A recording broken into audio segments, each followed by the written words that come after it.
powered by artificial intelligence, crafted for tomorrow. You're listening to Transition Middle East, decoding the Gulf's economic future, from oil to knowledge, from tradition to technology.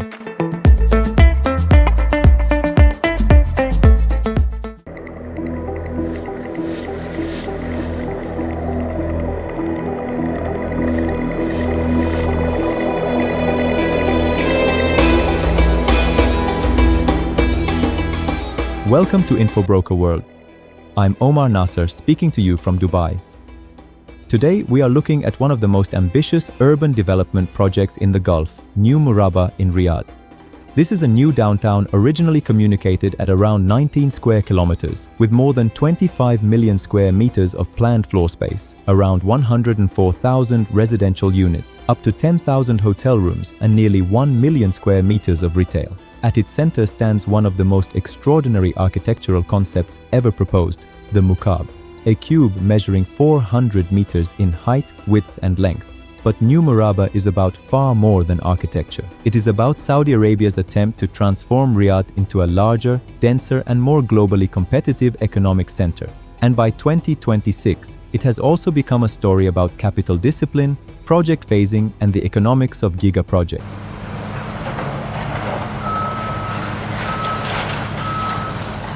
New Murabba was officially announced in February 2023 and is being developed by the New Murabba Development Company, which is fully owned by Saudi Arabia's Public Investment Fund. That places the project directly within the wider framework of Saudi Vision 2030. The original concept is enormous. More than 25 million square meters of gross floor area, around 104,000 homes, approximately 1.4 million square meters of office space, around 980,000 square meters of retail, some 620,000 square meters for leisure and entertainment, and roughly 1.8 million square meters for education, healthcare, and other community infrastructure. Depending on the final development model, the district could accommodate between roughly 280,000 and 400,000 residents. The planned density is also significantly higher than in traditional parts of Riyadh. Figures cited in the project material suggest around 23,000 people per square kilometer, compared with roughly 6,000 in lower density areas of the capital. This matters because Riyadh has historically grown horizontally, while New Murabba is designed to be more compact, mixed use, and walkable. The project follows the idea of a 15-minute city, where housing, offices, retail, leisure, and public services are located within short distances. Around 25% of the development area is also intended for green and landscaped space. In Riyadh's climate, that is not simply an urban design choice. Shade, cooling, vegetation, and mobility are essential infrastructure.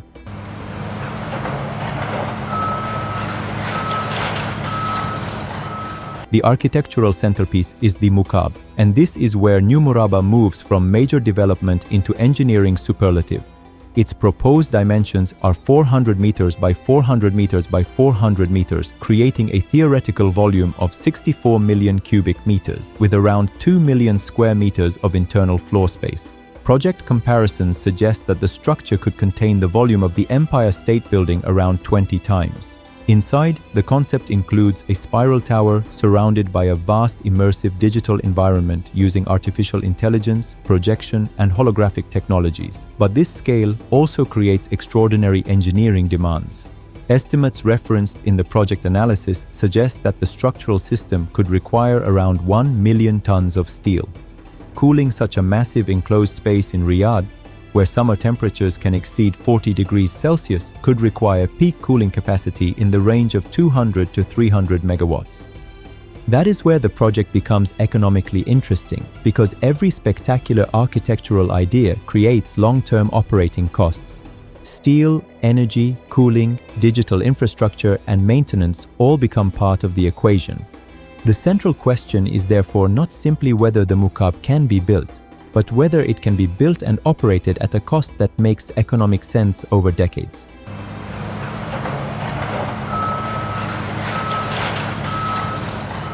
The total investment associated with New Murabba is frequently estimated at around $50 billion, although it is important to note that this figure is a market estimate rather than a single officially published final capital expenditure number. Indicative estimates divide the costs into several large components. The Mukaab itself has been associated with roughly $12 to $15 billion. Residential construction with approximately $10 to $12 billion, infrastructure and site preparation with around $8 to $10 billion, commercial property, retail and hotels with another $8 to $10 billion, and culture and public space with perhaps $5 to $7 billion. But Saudi Arabia is measuring the project not only by what it costs. New Murabba has also been associated with an expected contribution of around 180 billion Saudi riyals to the country's non-oil GDP, equivalent to roughly $48 billion, and with around 334,000 direct and indirect jobs. These figures reveal the strategic logic behind the development. New Murabba is not intended simply as a real estate project. It is designed as an economic diversification platform, with construction as the first layer and long-term activity expected in tourism, hospitality, finance, technology, retail, professional services, and urban infrastructure.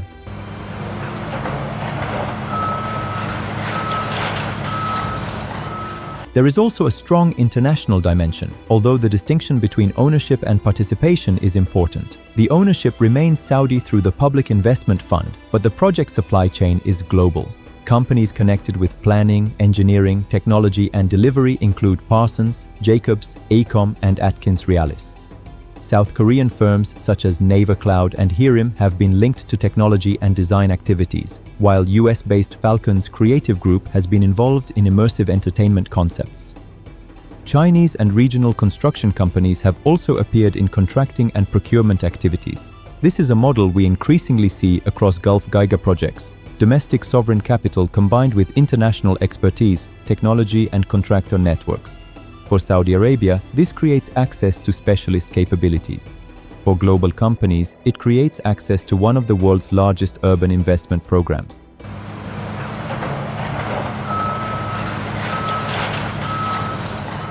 By 2026, however, the narrative had become more complex. Large-scale excavation and infrastructure work had already advanced, with project material referring to more than 10 to 14 million cubic meters of excavation around the Mukaab site. To put 14 million cubic meters into perspective, that is equivalent to more than 5,000 Olympic-sized swimming pools. But excavation is fundamentally different from constructing a 400-meter cube. Reports cited in the research material indicated that work on the Mukaab beyond excavation and foundation-related stages had been paused or reassessed, while the wider New Murabba district continued to move forward. This distinction is essential because it shows that the overall urban development strategy has not disappeared. Instead, the project appears to be moving towards stronger phasing and prioritization. The original 2030 horizon has increasingly shifted toward a longer development schedule, potentially extending to around 2040. The phasing discussed in the source material includes a first major stage toward 2030, further phases around 2034 and 2035, and final development toward 2040. One particularly important element is the new Murabba Stadium, planned for more than 45,000 spectators and targeted for completion by the end of 2032, giving it a clear strategic role ahead of Saudi Arabia hosting the FIFA World Cup in 2034.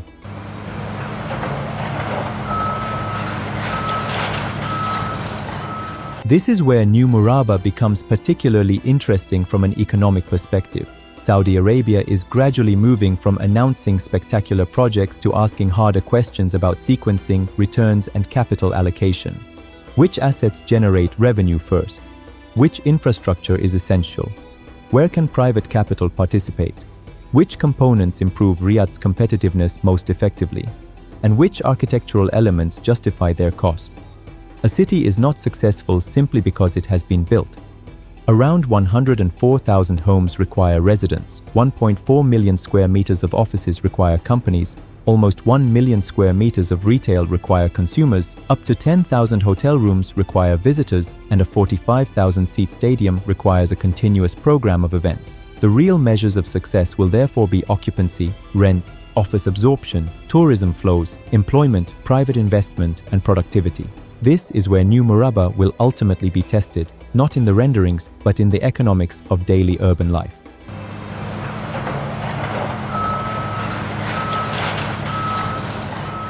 From Dubai's perspective, this development is part of a much larger regional shift. The Gulf is competing for far more than energy revenues. It is competing for multinational companies, technology, talent, tourism, capital, and innovation. Riyadh wants a larger role in that competition, and New Murabba is one of the physical expressions of that ambition. The project began with extraordinary numbers, up to 19 square kilometers, more than 25 million square meters of floor space, around 104,000 homes, approximately 334,000 jobs, a targeted 180 billion Saudi riyals in non-oil GDP contribution, and a 400-meter cube designed to become a global landmark. But perhaps the most revealing number today is the difference between 2030 and 2040, because that decade represents the transition from vision to execution, from architectural ambition to financial discipline, and from building landmarks to building a functioning urban economy. I'm Omar Nasser for Infobroker World. Thank you for listening. The most important story behind the Gulf's transformation is rarely the headline itself. It is the capital, the data, and the economic logic behind it. Until next time from Dubai. Thank you for listening to Transition Middle East. You'll find more details, data links, and sources for today's episode in the show notes below. I am Omar Nasser, your virtual information influencer from Dubai. This voice you're hearing is AI-generated, designed to convey data-driven clarity and authentic regional insight from the heart of the Gulf. My mission is simple: to explain how the Middle East is transforming, from energy exporters to innovation economies, and to build understanding through facts, not speculation. And if you're interested in producing a podcast like this, with professional scripting, AI voice design, and data-based storytelling, feel free to reach out. Let's create intelligent audio that informs, inspires, and connects.